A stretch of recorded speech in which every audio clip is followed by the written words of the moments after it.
It's easy to get caught up in the excitement of modern AI like Gemini, but what good is a powerful model if you can't actually use it and share what you create? In this video, I'm going to go beyond theory and show you how to build a real working Gemini-powered application using the Mesop framework. In the follow-up video, I'll show you how to effortlessly deploy it to Cloud Run. So forget just talking about AI. Let's build something amazing and learn how to quickly get it into the hands of users. But before we jump to the code, let's meet the stars of our show. First up, Gemini on Vertex AI. This is where the magic happens. Vertex AI provides advanced access to Google's powerful Gemini models, including features like robust security, data privacy, scalability, and full MLOps integration. We'll be using Gemini Flash 1.5 for our application today. Next, we have Mesop, an open-source prototyping framework created by Google engineers. Mesop lets you build beautiful and interactive user interfaces using just Python, so you can forget about learning a new UI framework.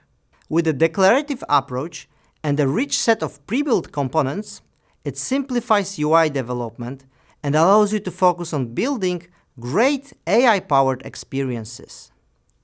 Last but not least, Cloud Run. Cloud Run is Google Cloud's fully managed serverless platform.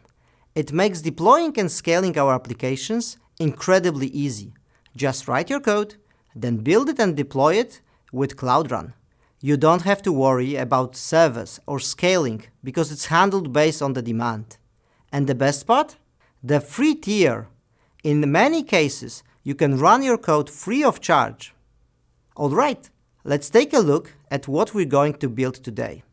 I have the application already deployed and available globally from any browser. As I have already mentioned, we'll cover the deployment in the second video. As you can see, there are 4 tabs available. For this video, we'll focus on the first tab, Generate Story, but feel free to explore the other tabs and the underlying code later on. The Generate Story feature uses Gemini to create stories based on user input. Let's try it out. I'm going to fill out the form with the following. Leggy for the name. It's going to be an octopus. I'm going to invent some personality, a curious octopus who always looks for new adventures. It will live in a deep blue sea. I am looking for an adventure, and I want the model to be very creative. Now let's click Generate My Story.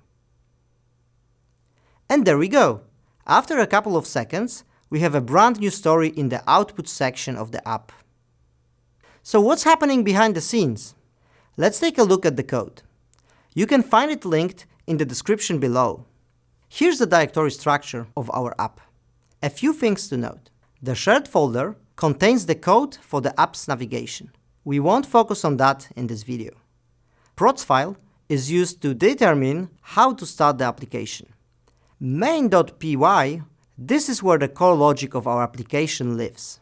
Requirements.txt defines the project dependencies. Let's take a peek at our dependencies. You'll see that we're including Mesop, the UI framework we'll be using. The other important dependency is the Google Cloud AI Platform library. This SDK allows our app to easily call Gemini API on Vertex AI.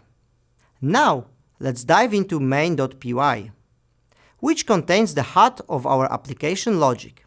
As you skim through the file, you'll notice there's no front-end code, besides a few minor tweaks. We focus on writing Python code, and Mesop takes care of generating the UI for us. So no more late nights wrestling with div alignments. At the beginning of main.py, we import necessary libraries, set the project ID and location variables, and then initialize Vertex AI SDK.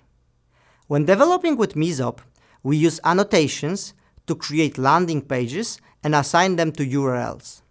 For example, here's the function that creates Generate Story page.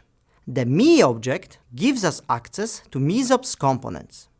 We're also using a special state component, which lets us preserve information about the current user's session. Moreover, we use box and text components to build parts of the page. Mesop leverages events to respond to user actions. These are dedicated functions that are called when a user performs a specific action. For example, we've defined several functions that update our state component whenever the user makes changes in the form.